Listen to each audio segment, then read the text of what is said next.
สายที่สองรายงานจากอาโตะและอิบนุลมุสัยยับทั้งสองได้รายงานว่าอัลลอฮ์ได้ลงคำสั่งมาอย่างอาดัมว่าเมื่อเจ้าลงมาแล้วจากสวรรค์เจ้าจงสร้างบ้านให้แก่ข้าหลังหนึ่งหลังจากนั้นเจ้าจงเวียนรอบบ้านหลังนั้น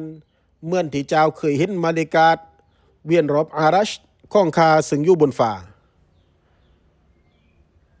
อิบนุอับบาสคนที่ฟังอยู่ที่เมืองตอเอฟอิบนุอับบาส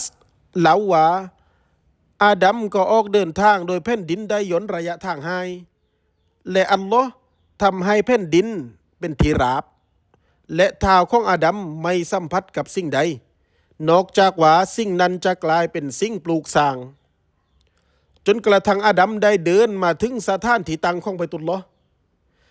ยิบรีนอะลัยฮิสสลามก็ได้ตีโดยปีกทั้งสองข้างของฐานกับแผ่นดินและได้เผยให้เห็นถึงรากฐานเดิมของบัยตุลลอฮ์ซึ่งถึงดินชั้นที่7และบรรดามาเลกาตก็ได้ตั้งหินลงบนท่านนั้นซึ่งก้อนหินแต่ละก้อนผู้ชาย30 คนไม่สามารถยกมันขึ้นได้และบัยตุลลอฮ์นั้นถูกสร้างมาจากหินที่นำมาจาก5 ภูเขาคือ 1. ภูเขาฮิเราะห์ 2. ภูเขาตุรซีนา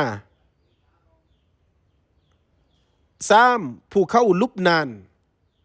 4. ภูเขาอัลจูดีและ 5. ภูเขาตุรไซตาซึ่งเป็นท่านของภูเขาฮิเราะห์และในบางสายรายงานเล่าว่าอัลลอฮ์ได้ทรงเต็นท์ในสวรรค์มากางให้อาดัมตรงที่ตั้งของบัยตุลลอฮ์เพื่อให้อาดัมได้อาศัยอยู่ในนั้นและได้เวียนรอบบ้านหลังนั้นและเป็นเช่นนั้นตลอดมาจนกระทั่งอาดัมได้สิ้นชีวิตลงหลังจากนั้นเต็นท์หลังนั้นก็ถูกยกขึ้นไปเป็นสายรายงานของวาฮับอิบนูมุนับบะห์และอีกสายรายงานหนึ่ง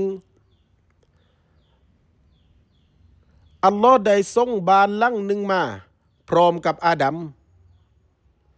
และเล่ามุมินทั้งหลายในยุคนั้นก็ได้มาเวียนบ้านหลังนั้น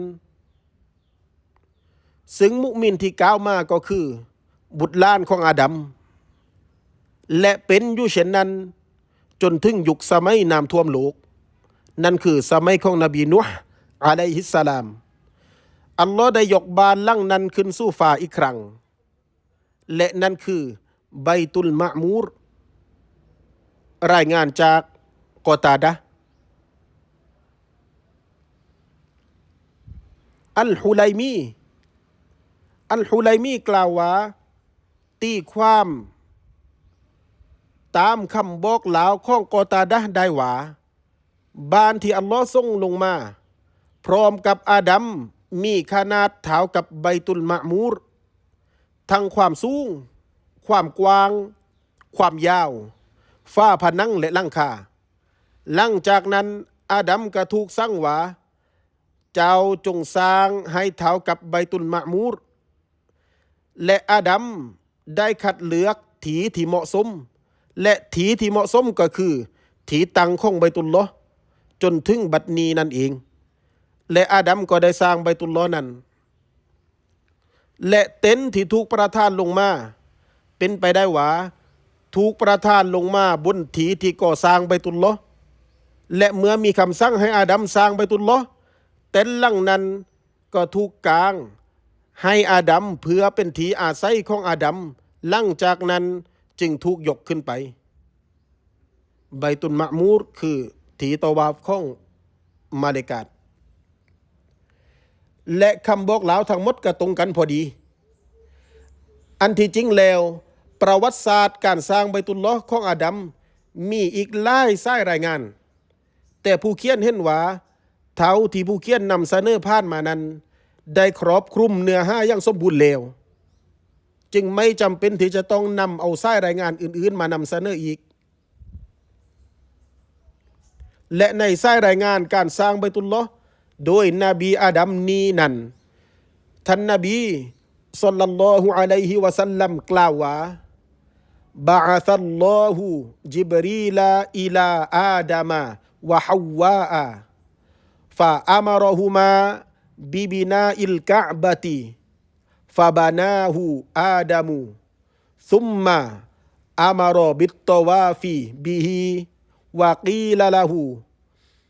อันตะอัววะลุนนาซิวะฮาซาอัววะลุบัยติน